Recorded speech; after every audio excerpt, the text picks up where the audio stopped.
Hi everyone, it's Gretchen and I am back with another reading recap.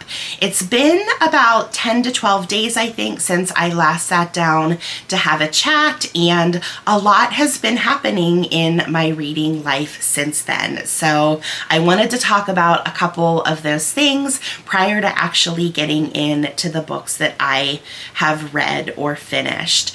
And the biggest thing that I wanted to talk about is the Booker Prize long list. A list has been announced since we last sat down to talk, and this year is very different than years in the past for me.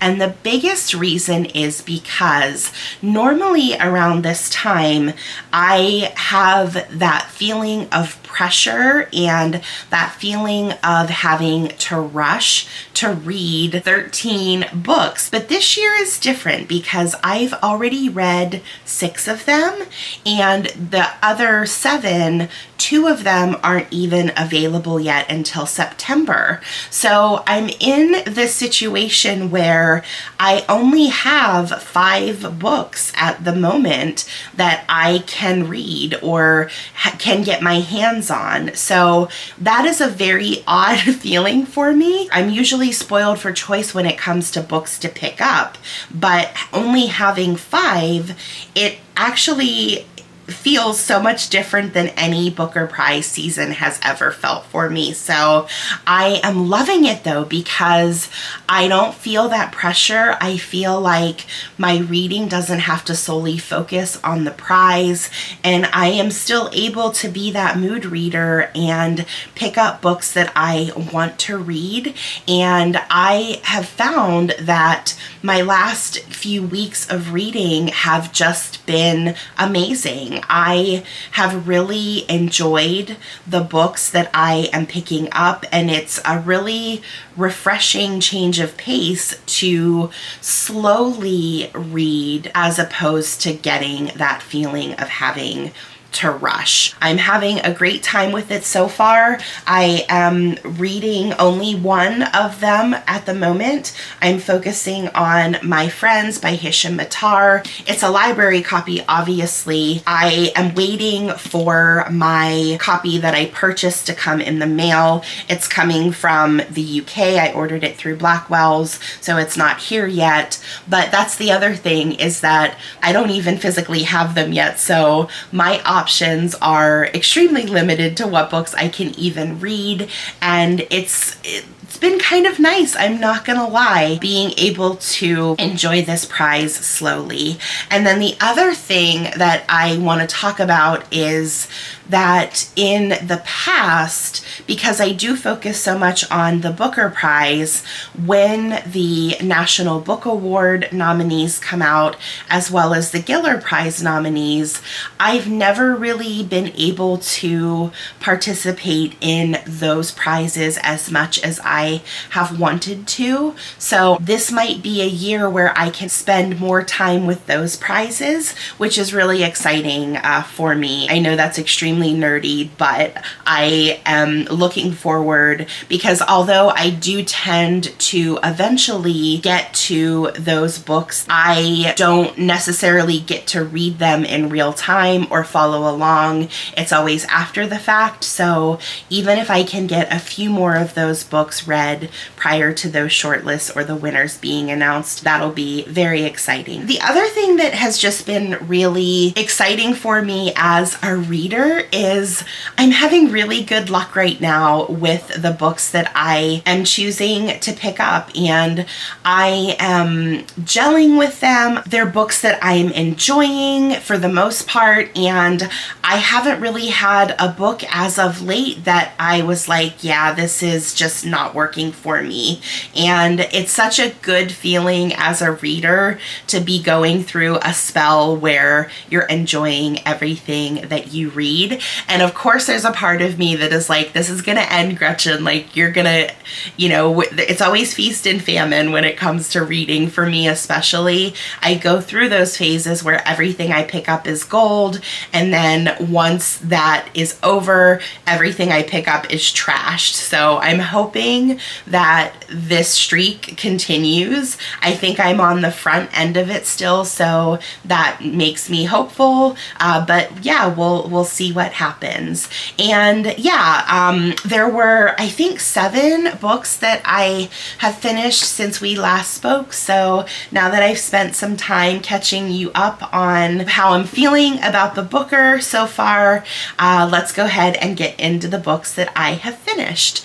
Now, the first one was a book that I've already talked about on my channel a little bit because it was one of my anticipated releases for this year, and that was Long Island by Colm Toibin. And this is a book that maybe is not going to be a book for everybody to pick up because it is a part of a series. The first book of the series was called Brooklyn, and I can't remember, but it's been a while since that book has come out. I'm gonna say at least 10 years, if not more. And this book also continues to follow our main character, whose name is Ailish. And since we last left Ailish, her and Tony have been married. About 20 years has passed, and they are kind of having maybe a little bit of a dry spell in their marriage. Things are slowing down. They have 2 almost adult children, they're late teens, and their marriage is kind of mundane and not really exciting, and they've settled into their married life. And not only their married life, but they live in kind of this little commune of Tony's family, meaning that there is their house, but then in the same little like nook or cul-de-sac, his parents live and his brothers live, so she just can't escape her married life no matter how hard she tries. And then one day things start to get a little exciting again, and we have a man that shows up on her doorstep, and he is the husband of the woman that her husband Tony is having an affair with.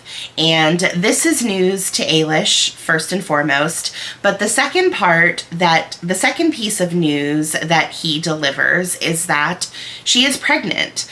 And he is not going to want anything to do with that baby. And once the baby is born, he will be bringing that baby to their doorstep and leaving it in the care of Ailish and her husband. So this is obviously a lot for her to process, and she's beside herself, and she refuses to accept that this is going to be what her life turns into. And unbeknownst to her, Tony and his in-laws kind of concoct this plan without consulting her. And when Ailish finds out about it, she decides that she's going to finally go back to Ireland and visit her family. It's been 20 years since she has visited, and she needs some time away, and she needs to go and figure things out. And once she gets back to Ireland, she is of course meeting all of the people that she left behind, and you know, old wounds are opening, and she is presented with being back into situations with certain people that she never thought that she would be in the midst of again. And it's a really interesting book. It was a really interesting premise, and I was a big fan of Brooklyn. I loved that book. I thought it was fantastic, and I really enjoyed this one too. I love it when a character is faced with tough decisions like this, and as a reader, you can kind of try to think about what you would do in that situation. And although there usually seems to be an obvious choice, as we all know, life is complicated and everything's not always so easy. And I really think that Toibin has a gift for writing books with these realistic scenarios and characters, and he doesn't always put all of his characters on a pedestal either, and I love that his characters are flawed, and he's not afraid to expose those flaws. He shows the good, the bad, and the ugly, and although we may not agree with them or understand why they're making the decisions that they do, he kind of gives us those realistic interpretations of people potentially making bad decisions or good decisions, and really just that human side of things. And this book broke my heart for so many reasons, primarily for Ailish and her being forced to make that tough decision and Tony doing that to her, but also all of the new people in their lives that will feel the impact of those decisions. So, of course, Tony did this to Ailish, but he also has children, and that's going to impact his family. And it really did give me a lot to think about as a reader. And I will say, my only criticism of the book is that I was really content after reading Brooklyn. It wasn't necessarily the ending that I wanted, but I was okay with it and I made peace with it. And I feel like this book just opened up a big old can of worms, and I hope that there's going to be a third novel, because the way that this book ended, it did make me feel like there's a potential for that, but this ending wasn't as satisfying for me as Brooklyn was. Like I said, even though I wasn't happy with how Brooklyn ended necessarily, I could find peace with it. I can't find peace with how this one ended. So I'm really hoping that he does maybe write a third book about this, just because I have more questions than answers and I really want to know what happens next. And yeah, so we'll see if that happens. I'm not sure if that's in the works, but I really hope that there is, because I would definitely pick it up to see where the story goes from there. Now, the next book that I picked up is one that I had no thoughts about this or of putting it on my radar. It was just a book that I randomly grabbed and was like, you know what? I need to read one of this author's books. I recently did a anticipated release video, and there's going to be a new Catherine Chidgey novel coming out, and I realized that I've been wanting to get to her works for a while, and I figured why not try to squeeze one in before her new book comes out. So I read Pet, and oh my gosh, I loved this book so much. I loved it. I loved it. I loved it. I loved it. This book is set in New Zealand, and it's a narrative that is set in 1984, and it flashes forward to 2014. And we have our main character, Justine, and when the book starts in 2014, she's visiting her father in a nursing home, and his new nurse caregiver reminds her of someone from her past, and she then goes back in time to tell the story of her time in Catholic school and her old teacher, Mrs. Price, which is who this caregiver reminds her of. And then we go back to 1984 and we learn all about her time in school with Mrs. Price. And Mrs. Price is a charismatic and popular teacher, and all of the students love her, and especially all of the girls, they really admire her and look up to her. She's young, she's attractive, and they all are vying to be kind of the teacher's pet, to get on her good side and for her to welcome them into her world a little bit. And eventually Justine does this, and then there are all these weird and sinister things that start to happen in the school. And one of the biggest things is there is this string of thefts involving student items, and these things that are being stolen, they're nothing of value goes missing, but the suspicion of who is behind it starts to really put a strain on Justine and her friends and her classmates, fellow faculty of Mrs. Price, as well as Justine's family at home. And this book was fantastic. It was an unsettling page turner. I read it in just a couple of sittings. I didn't go to a Catholic school, but this book really brought up a lot of nostalgia, thinking about my days in elementary school as a young girl, starting to navigate all the messiness of the world, you know, the chase for popularity and acceptance, and trying to figure out who you are as a person, and, you know, kind of the guilt you feel about simply growing up and the realization that you eventually come to. And I think that was really the age that I came to that conclusion that adults aren't always perfect, and, you know, we're taught to look up to them, but are they really doing things that we should be admiring? And this was the type of thriller that I just devour. One that seems innocuous, but slowly creeps up on you until you realize that it has you in its clutches and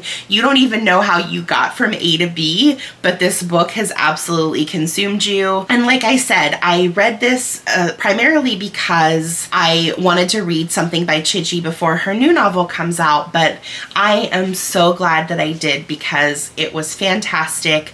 I have heard that her books are very different. Like, she doesn't fall into one specific book type. So I'm really excited to pick up some of her other stuff to see if I feel the same way about her other books. But I thought the writing was fantastic and she absolutely knows how to write. So I'm really looking forward to seeing how I mesh with some of the other books that she's read. So highly recommend this one. The next book that I want to talk about was one that I went into it going, you know, this was just going to be like a little fluff piece. I'm not really going to get too much out of it, but it's probably going to be entertaining. And that is Margo's Got Money Troubles by Rufi Thorpe. This was a really fun read. I'm so glad that I read it. I had a great time with it. So basically we have 19-year-old Margo, and her mother is an ex-Hooters waitress that's currently seeing a youth pastor and really tries to shelter him from all of the undesirable parts of her past and present. And then we have Margo's father, who is an ex-pro wrestler that's addicted to opioids and has barely been a part of Margo's life in the past. And then at 19, Margo is seduced by her college English teacher, and she becomes pregnant, and she decides to keep the baby and quickly realizes that she needs to find a way to make money fast. And she soon finds herself with an OnlyFans account, and as the money starts rolling in, so does all of the drama. She has issues with her mom. Her mom isn't happy with her new lifestyle choices because they don't mesh with hers, and she's actually worried about Margo's decision to do sex work is going to impact her own relationship with her youth pastor fiance. And then we have her dad kind of stepping up to the plate and coming in and trying to help her get all of this OnlyFans stuff going. It's a really weird but yet fun and sweet dynamic that she has with her father. And for as fun as it was also surprisingly heartwarming. I love the relationship between Margo and her baby as well. And for me, it really highlighted that good moms come in all forms, and say what you will and, you know, pass your judgment on what people do to make money. And, you know, there are sex workers out there and they do have kids, and that is how they support their kids. And it's so easy for us to pass judgment on people that don't follow paths that we feel are appropriate, but that doesn't make us any better than them. And in fact, we could often learn a lot of lessons from young people like Margo that were forced to grow up fast. So although this certainly wasn't a life-changing book for me by any means, the characters were great, the plot was solid, and I just found it really entertaining, and I am glad that I read it. This is the first Rufi Thorpe that I have read. I know she has a couple backlist titles. I'm curious if anybody out there has read more from her to see if maybe I would like those backlist books, because I definitely think that I could get along with this author. But I read some of the synopsis for some of the other ones, and they didn't seem necessarily in the vein of Margo's Got Money Trouble, so I was a little reluctant to put some of them on my TBR, but I'm interested to hear if any of you guys out there would suggest any of her backlist books. The next book that I finished is one that wasn't even on my radar at all. I had never heard of it. It's called Pearce, Oysters by Joselyn Takacs, and this is set in 2010 in coastal Louisiana, and it follows a family of oyster farmers in the lead up and the aftermath of the BP Deepwater Horizons oil spill that happened in the Gulf of Mexico. So as I mentioned, I had never heard of this book, but I found it on my new releases shelf at my local library. And what really drew me to this book once I read the synopsis was that this is the first piece of fiction that I have seen about this event, and I think that the author, after reading it, I think the author did a great job of including the history of the event while also including the plight of this fictional family to display how that spill impacted not only so many lives within that area, but also the lasting effect it has had on the ecosystem within the coast. And I really will say I enjoyed the story too. It followed a family. We had Jordan, and he was kind of like the head of the family. He was the one that was carrying on the family oyster farming business after his father passed away. And then we had Benny, who was kind of the wayward brother. He didn't stay behind and help with the family business. He was more of a free spirit. He was going to go to New Orleans to get a career, or try to get a career as a musician off the ground, but now he lives there and he's struggling, and he has also not only struggled to make ends meet, but has also struggled with substance abuse.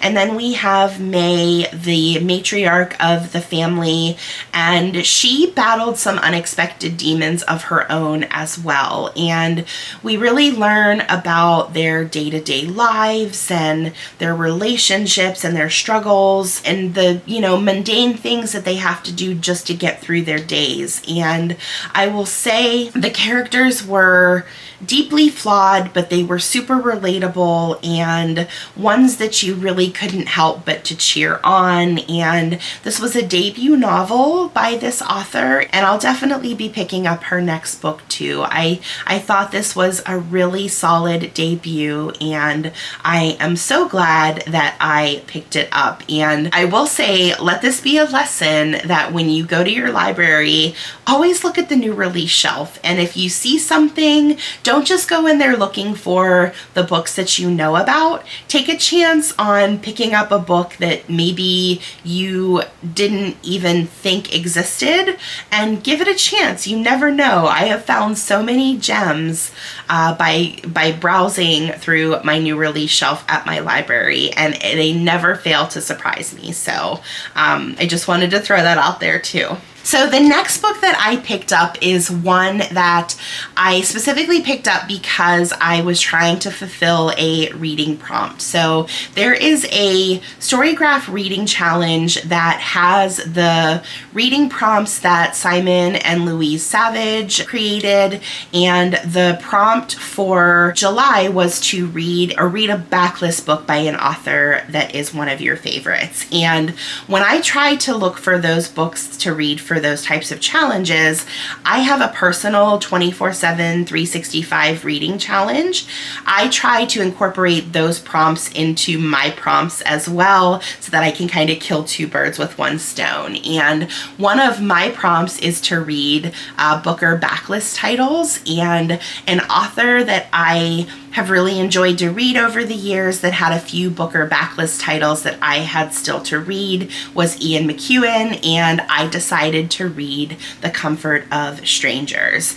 And this was a short little book, and it follows a couple named Mary and Colin, and they're on holiday, and it doesn't come out and directly say where they're at, but if you read into some of the clues, I'm thinking that they're in Venice. So it's an English couple, they're in Venice, it's a non-English speaking area, and they are just there on holiday, so they don't really know anybody. One night they are out late searching for a place to eat, and they come across this local stranger, and his name is Robert, and he escorts them to this little bar so that they can get something to eat. Now, while they're there, Robert tells them about his upbringing and a little bit about his childhood, and eventually we get to the point where Robert invites them over to his home so that they can meet his wife, Caroline.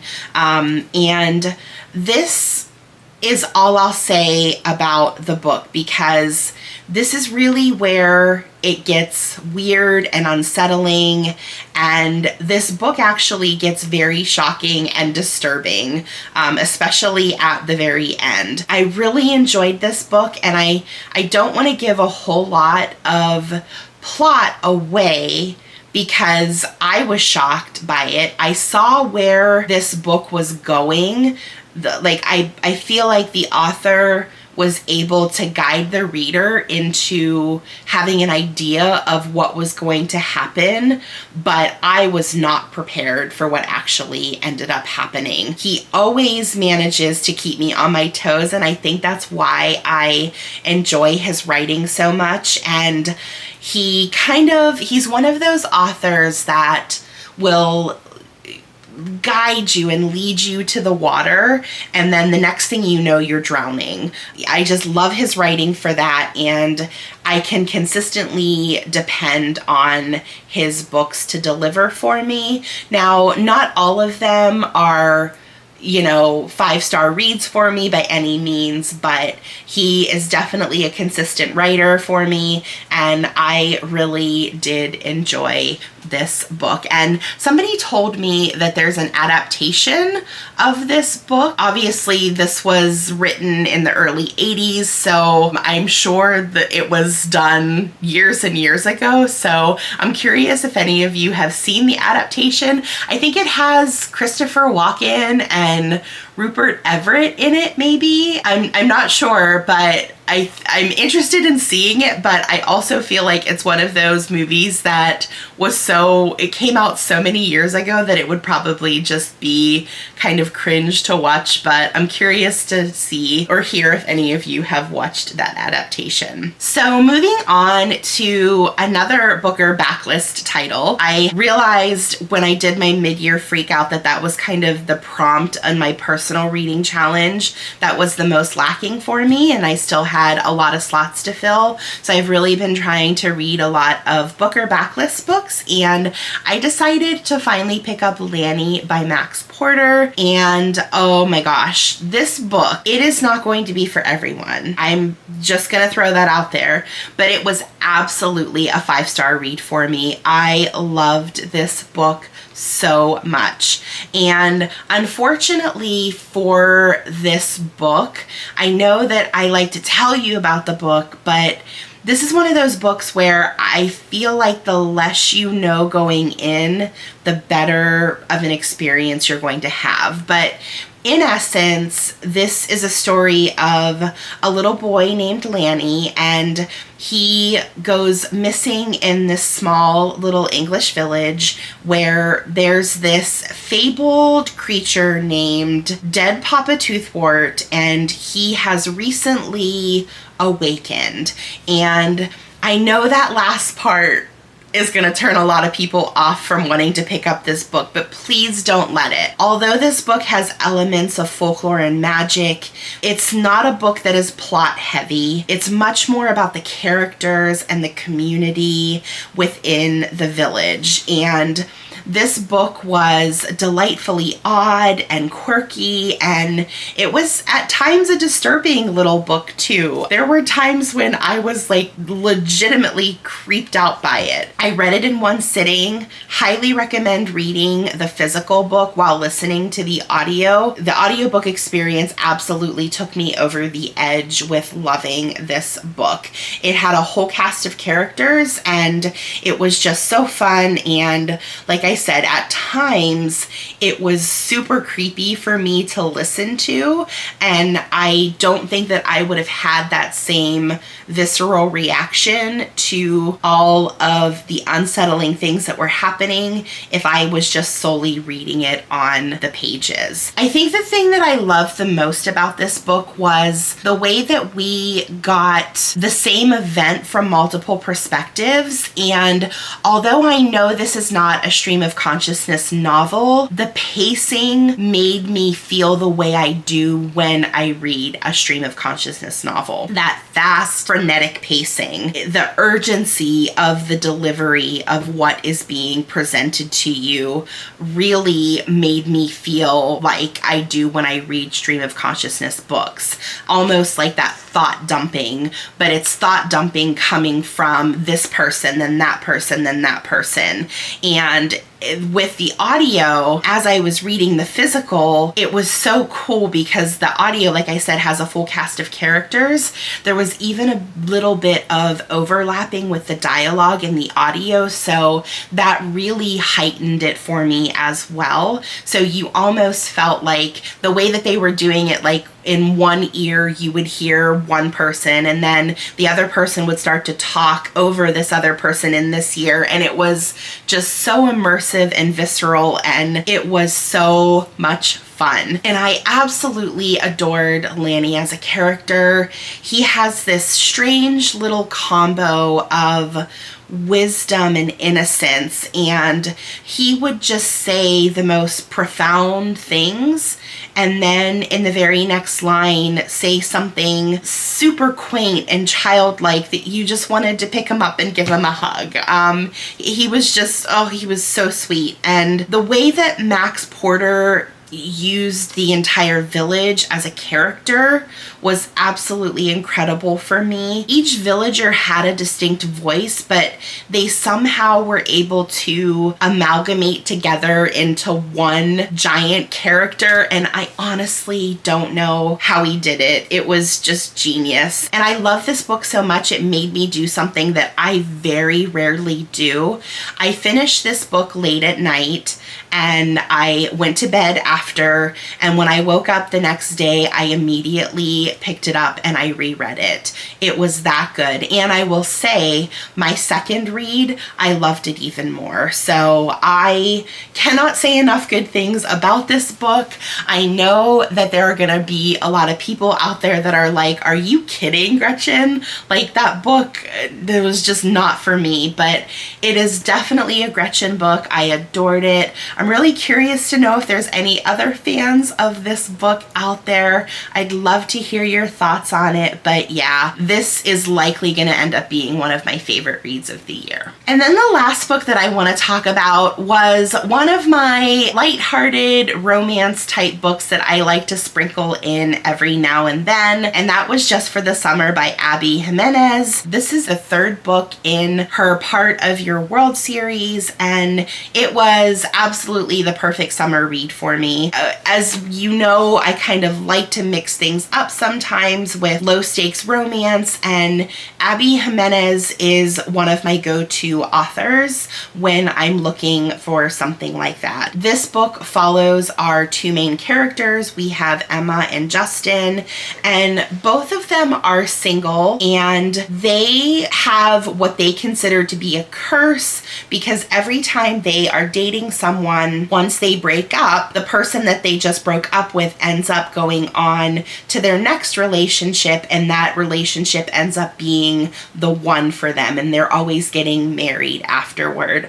So they kind of feel like they're cursed in that sense, and they get to have a conversation and they decide, well, if the logic stands and we truly are cursed like this, if we date each other, then once we break up with each other, the next people that we find are going to be the ones as well. So I know that that's a ridiculous premise, and I fully own that it's super cheesy, but this book also, and this is what I love about Abby Jimenez's writing, is there's also side stories about the characters that tackle really serious issues. So we have Justin's side story where he is quickly going to be taking over as the parent or the caregiver for his siblings. He has 3 younger siblings because his mother is going to prison. And then we have Emma, who has a side story where she is dealing with complex PTSD from an emotionally abusive relationship that she has with her mother, Amber.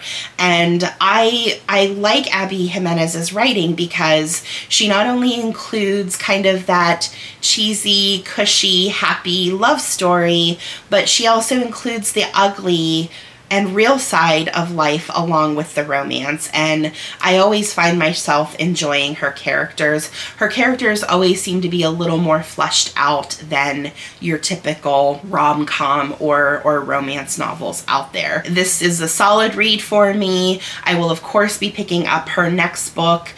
She seems to do trilogies with her books though, and since this was the 3rd one in the series, I'm not sure if she's going to continue on in this world or if she's going to introduce us to a whole new group of characters. But yeah, I will definitely be picking up that next book from her regardless. Now, let's just take a second to talk about the books I'm currently reading. So there are a few of them. I can't remember if I mentioned that I am reading My Friends by Hisham Matar. This is the Booker long list title that I am reading now. I am also trying to participate in Women in Translation Month for August, so I have a few titles that I am hoping to get through this month as well. One of them being Miss Ice Sandwich by Mieko Kawakami. This is translated from the Japanese by Louise Heal Kawai. I have enjoyed Kawakami's work in the past, so I am hopeful that I enjoy this one. And it is a super short little less than 100-page novella, so this is perfect. I am also trying to, like I said, work on my Booker backlist titles. So there are 2. I have Redhead by the Side of the Road by Ann Tyler. I've never read an Ann Tyler. I started this one and I'm really enjoying it so far. Just seems like a slice of life type of ordinary, mundane life type story, and I actually usually really get along with those, so enjoying this one so far. And then I wanted to look at the list of the currently long-listed authors for the Booker that I haven't read before, and if they had any Booker backlist titles to try to get to some of them. So I want to pick up The Mars Room by Rachel Kushner. She is of course longlisted for Creation Lake. I've never read anything by Kushner before, so I'm hoping to get this done before I read her book. And yeah, I'm also thinking about picking up a Richard Powers book as well. I'm not sure which one though, because he has several. If I'm honest, I'm probably going to go for the shortest one, just because I know that there are a lot of books that I'm going to want to read. But I also just want to talk too about a couple of the other potential books books that I want to read for Women in Translation Month by the end of August. Some of the ones that I'm thinking of, and mainly because they're kind of short, is Of Cattle and Men by Ana Paula Maia. This is translated by Zoë Perry, and I think this is translated from the Spanish. Maybe The Dry Heart by Natalia Ginzburg. This is translated from the Italian by Frances Frenaye. And then another one that really is high on my TBR right now is Visitation by Jenny Erpenbeck. Erpenbeck just won the International Booker this year for Kairos, and I have heard really good things about her other books as well, so I might try to sneak this one in too. So yeah, so there's a lot going on. I am loving my reading life right now, and I hope that that continues. Hopefully I get my other Booker books in the mail soon, so that by the time I'm done with my friends, I am ready for the next one. But I will definitely keep you posted on all of that. You should start to expect to see some of the book reviews for the long listed titles that I've already read come out soon. And until we read again, bye!